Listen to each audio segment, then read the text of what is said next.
नमस्कार। कल हमने बात की थी कि पटकथा क्या है और पटकथा लिखने से पहले किन किन बिंदुओं का ध्यान रखें।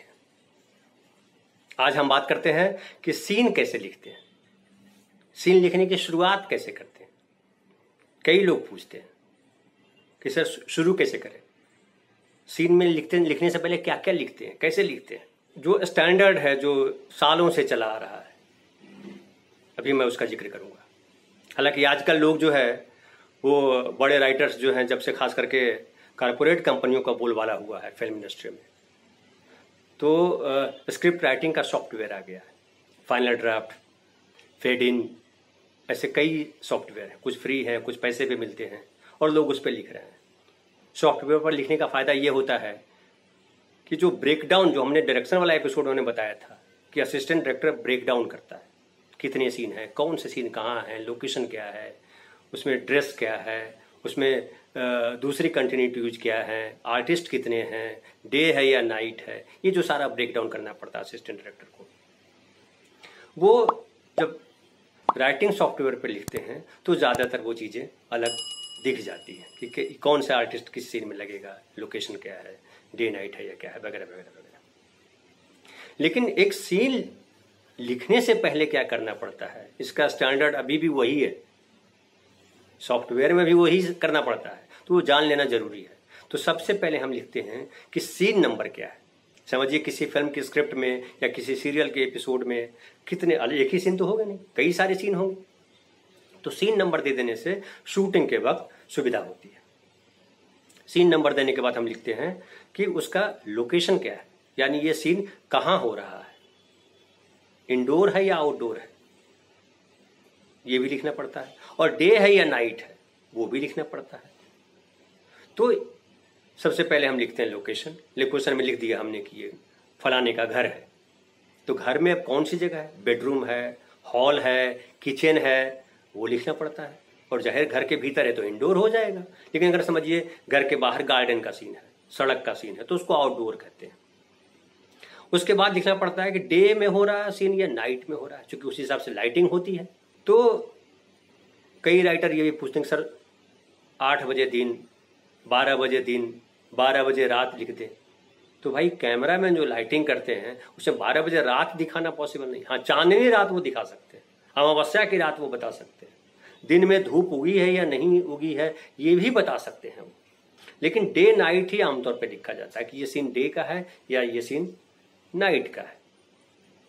फिर उसके बाद लिखना पड़ता है कैरेक्टर, कि इस पर्टिकुलर सीन में कौन कौन से आर्टिस्ट हैं।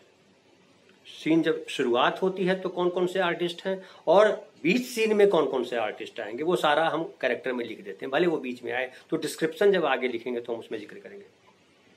फिर जब कैरेक्टर लिखने के बाद हम लिखते हैं डिस्क्रिप्शन, कि जब सीन चल रहा, मतलब संवाद से पहले क्या क्या हो रहा है, क्या क्या हुआ।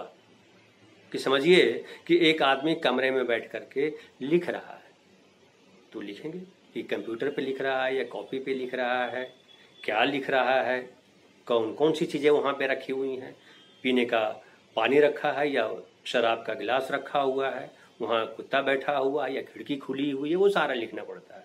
और उसके बाद फिर कौन आता है, कैसे आता है, कि दस्तक देता है कोई, उठ करके दरवाज़ा खोलता है वो, फिर वो देखता है कि ये तो फलाना है, फिर उससे बातचीत होती है। तो कैरेक्टर लिखने के बाद डिस्क्रिप्शन, और डिस्क्रिप्शन जब लिख देते हैं कि उसमें क्या एक्टिविटी चल रही है, उसके बाद हम संवाद लिखते हैं। तो संवाद लिखने से पहले हम उस कैरेक्टर का नाम लिखते हैं जो सबसे पहले बोलेगा, फिर दूसरा कैरेक्टर बोलेगा उसके काउंटर में तो उसका नाम लिखेंगे, फिर संवाद लिखेंगे। फिर ये दोनों की बातचीत के बीच में कुछ एक्शन होता है, किसी ने कोई सामान, समझिए गुस्से में सीन हो रहा है, गुस्सा हो रहा है, झगड़ा हो रहा है, तो कोई सामान किसी ने फेंक दिया, तो हम लिखें कि और फलाना बोलते बोलते वो सामान उठा करके, कंप्यूटर उठा करके पटक देता है, वो लिख देंगे डिस्क्रिप्शन में। जो होगा, जो पर्दे पे दिखना है वो लिखना जरूरी है। और संवाद लिखते समय जो ध्यान रखना पड़ता है वो हम अगले एपिसोड में जब संवाद पे लिखा जाना है उस पर बात करेंगे। लेकिन जब संवाद कंप्लीट हो जाता है, लास्ट डिस्क्रिप्शन में ये भी लिख देते हैं कि कैमरा उस पर चार्ज होता है या कैमरा फलाना जगह जाता है, वो लिख देते हैं राइटर। और आखिर में लिखते हैं कट टू या फेड आउट या कंटिन्यू। आजकल कंटिन्यू लिखने लगे हैं। तो कट टू का मतलब होता है कि इस सीन से अगले सीन में वो जाएगा, वो या तो डायलॉग टू डायलॉग जाएगा। राइटर अक्सर लिख देते हैं कि डायलॉग टू डायलॉग कट होगा अगले सीन में। डायलॉग टू डायलॉग कट का मतलब होता है कि यहाँ पे जिस डायलॉग पे खत्म करेंगे उस डायलॉग पे वहां से टेक ऑफ करेंगे, शुरू करेंगे, उसका जवाब होगा या कुछ कनेक्टिंग शब्द से कुछ जुड़ जाएगा, वो होगा वहां पे। या शॉर्ट टू शॉर्ट कट करेंगे, वो देखा जाता है। और ये जब इतना करने के बाद वो सीन जो है वो पूरा कंप्लीट माना जाता है। अब कल जो है हम बात करेंगे कि संवाद कैसे लिखे जाते हैं और संवाद लिखते वक्त किन किन बातों का ध्यान रखना पड़ता है। आपको हमारा ये वीडियो कैसा लगा आप हमारे कमेंट बॉक्स में कमेंट करके जरूर बताएं। और अगर आपने हमारा चैनल सब्सक्राइब नहीं किया है तो सब्सक्राइब कर लें, चूंकि फिल्म से जुड़ी तमाम विधाओं पर इसी तरह हम बात करते रहेंगे। और आपके मन में अगर कोई सवाल उपजता है तो ज़रूर पूछें, हम उन सवालों के भी जवाब देंगे। बहुत बहुत धन्यवाद।